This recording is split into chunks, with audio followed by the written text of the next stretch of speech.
may yung pamilya ni Enrique saka yung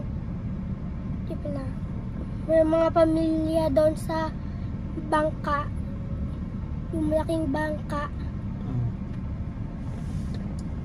Tapos yung sa tahanan nila merong mga pirata sa tahanan nila. Yung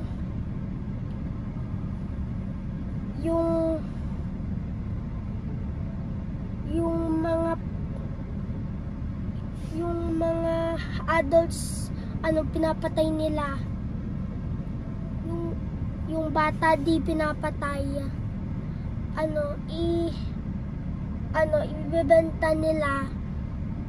Ibebenta nila yon. Tapos magiging alipin nila. Tapos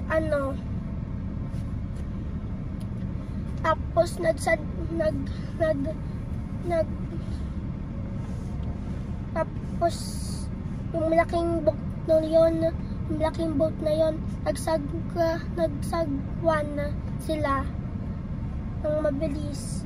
Kaso yung boat ng pirata mabilis yung boat nila ng mga pirata. Tapos yung tatay ni Enrique, hawak niya yung sword niya. Di ko alam yung tawag. Sword niya. Tapos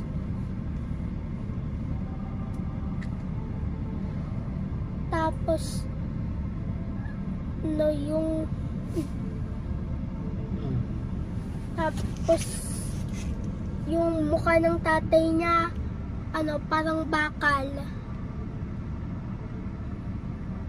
Tapos yung tatay niya tumingin kay Enrique, si Enrique. Sabi ng tatay niya,